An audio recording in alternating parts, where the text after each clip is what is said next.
हिंदी उत्कर्ष channel को आप like और सब्सक्राइब करें ताकि आपको नई वीडियो का अपडेट मिलता रहे और आप अपने ज्ञान का अर्जन करते रहें। प्रिय विद्यार्थी, अभी शमशेर बहादुर जी की रचना उषा कविता का अध्ययन करेंगे। उषा स्त्रीवाचक शब्द है और हम सभी जानते हैं सूर्य की पत्नी का नाम है, यानी सूर्योदय के पूर्व का जो समय होता है वो उषा काल होता है। लेकिन इस कविता में शमशेर बहादुर जी ने उषा काल का बड़ा ही मनोहारी, आकर्षक, मार्मिक वर्णन किया है। बड़ी लघु कविता है, बड़ी छोटी कविता है, लेकिन ऐसा लगता है कि गागर में सागर भरने का प्रयास शमशेर बहादुर ने कहा है। निश्चित तौर पे जो सूर्योदय का समय या सूर्य के उदय के पूर्व का समय होता है बड़ा ही मनोहारी होता है।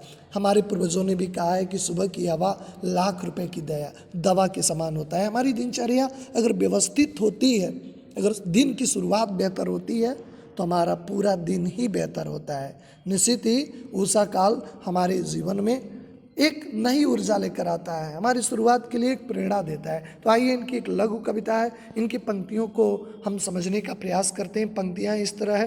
प्रातः नभ था बहुत नीला शंख जैसा। कहते हैं कि प्रातः का वो नभ है जिस समय ये उषा काल का समय शमशेर बहादुर देख रहे हैं। सुबह का समय है, प्रातः का समय है और आकाश बिल्कुल शंख की तरह स्वच्छ, जैसे शंख एकदम सफ़ेद और स्वच्छ होता है, उसी की स्वच्छता है। बस अंतर यही है कि आकाश नीला है और सफ़ेद शंख होता है। कहते हैं जिस प्रकार शंख सफ़ेद है, स्वच्छ है, निर्मल है, आकाश में भी कहीं भी बादल नहीं है, पूरा नीला।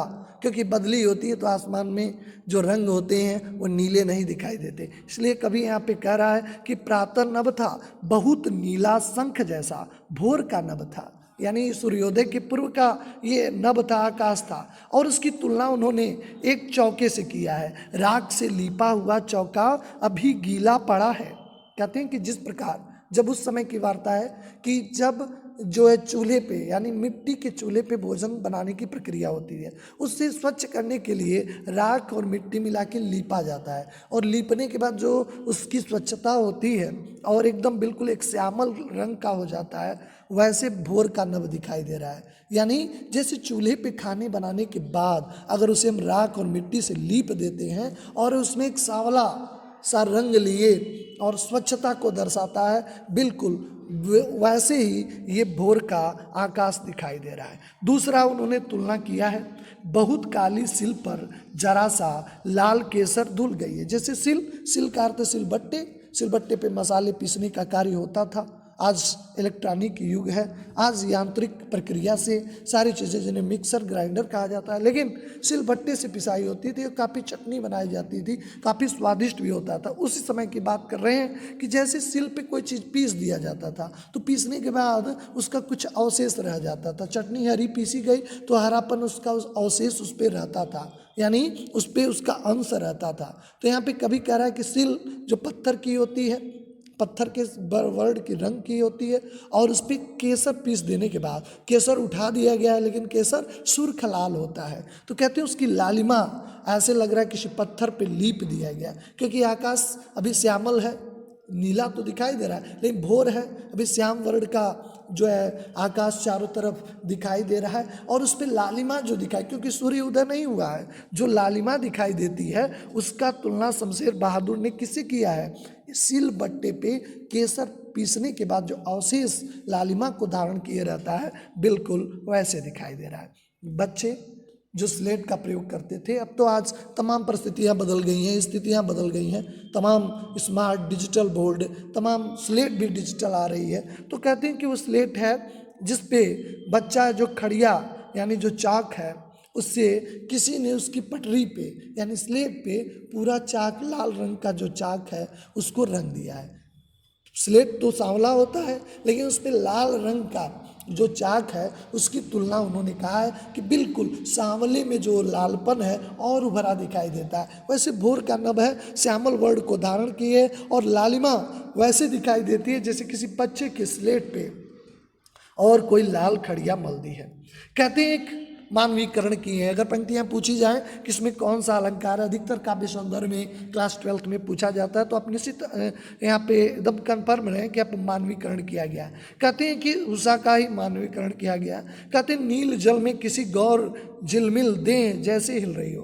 कहते हैं कि ऐसा लग रहा है उषा का आगमन जैसे कोई गौर वर्ण की गोरी स्त्री है और उसका बिंब एक नदी या तट या सरोवर में बन रहा है, और वह जैसे पानी में तरंगे उठती हैं और जो वर्ण होता है उसका रंग होता है या उसकी शरीर की आभा है वह उसमें हिलती हुई प्रतीत होती है। ऐसा लगता है कि सूर्योदय का जो समय है, कोई सूर्योदय के पूर्व का समय है, कोई स्त्री है जो गौर वर्ण की है और उसका बिंब जल में दिखाई दे रहा है, उसकी पूरी शरीर हिलती हुई नृत्य करते हुए दिखाई दे रहा है। ऐसा लग रहा है कोई स्त्री नृत्य कर रही है और उसका बिंब, उसका छाया उस जल में पड़ रहा है और हिलते हुए नजर आ रहा है। वैसे सूर्य के उदय के पूर्व का यानी उषा काल दिखाई देता है और जादू टूटता है अब उषा का, क्योंकि जैसे ही उषा काल समाप्त होता है वैसे मैंने पूर्व बताया कि उषा काल के बाद ही सूर्योदय होता है, तो तिलिस्म टूटता है, उसका जादू टूटता है, यानी पूरा ये मनोहारी दृश्य अब धीरे धीरे अपनी परिणति की ओर होता है, समाप्ति की ओर होता है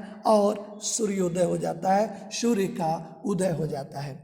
बड़ी शॉर्ट कविता थी, एक बार जल्दी से इसकी देख लिया जाए। प्रातःकाल के जो नभ का वर्णन कर रहे हैं और बिल्कुल स्वच्छ है, उसकी स्वच्छता की तुलना, नीले आकाश की स्वच्छता की तुलना सबसे बहादुर ने नीले शंख से किया है, यानी बिल्कुल जैसे शंख स्वच्छ होता है वैसे आकाश भी नीला है। भोर का नभ है, एकदम बिल्कुल सूर्योदय का है। उसकी पहली तुलना उन्होंने उस मिट्टी के चूल्हे से की है जिसपे खाना बनाने के बाद उसकी स्वच्छता, गैस है, स्टोव है, उसको हम पानी से साफ करते हैं, गीले कपड़े से करते हैं, लेकिन जो मिट्टी के चूल्हे होते थे उसको राख से और गीली मिट्टी मिला के लिपा जाता था। कहते हैं जैसे वो लिपने के बाद स्वच्छता दिखाई देती है, श्यामल वर्ण को धारण किए हुए, वैसे आकाश दिखाई दे रहा है। दूसरी तुलना उन्होंने सिल पे लिपे हुए, सिल पे पिसे हुए केसर से किया है। जैसे सिल का जो रंग है सांवला वर्ण है, श्यामल रंग है, और उस पर केसर जो पीस देने के बाद उसका अवशेष दिखाई देता है, लालिमा को धारण किए रहता है, वैसे आकाश भी लालिमा को धारण किए। तीसरी तुलना उन्होंने बच्चे की स्लेट से की है जिसपे किसी ने लाल खड़िया मल दी है। लाल खड़िया मलने के बाद जैसे उसकी स्लेट का पूरी आभा दिखाई देती है, वैसे वह बच्चे का जो स्लेट दिखाई देता है वैसे बिल्कुल आकाश दिखाई दे रहा है। उन्होंने यहाँ पे मानवीकरण किया है, जैसे लग रहा है कि उषा किसी नृत्यांगना का रूप धारण करके नृत्य कर रही है और उसके गौर वर्ण का जो नृत्य प्रक्रिया है उससे पूरी शरीर जो हिल रही है, कंपित हो रही है, वो झिलमिल सी दिखाई दे रही है, उस जल में उसका प्रतिबिंब दिखाई देता है। लेकिन इसी के साथ उषा काल का जो ये तिलिस्म है, एक जादुई अद्भुत मनोहारी दृश्य है, वो टूटता है और हमने आपको पूर्व बताया उषा के बाद ही सूर्योदय होता है। बड़ी ये शॉर्ट कविता थी और आशा है आपको ये पंक्तियाँ समझ में आई होंगी। इसकी समरी ही बताने की आवश्यकता नहीं है क्योंकि बहुत ही शॉर्ट कविता है, उतने में जितने में आपको समरी बताया जाएगा आप पूरी कविता का अध्ययन कर सकते हैं। इसके प्रश्नोत्तरों के साथ आपसे फिर मुलाकात होती है। आप सभी का धन्यवाद। हिंदी उत्कर्ष चैनल को आप लाइक और सब्सक्राइब करें ताकि आपको नई वीडियो का अपडेट मिलता रहे और आप अपने ज्ञान का अर्जन करते रहें।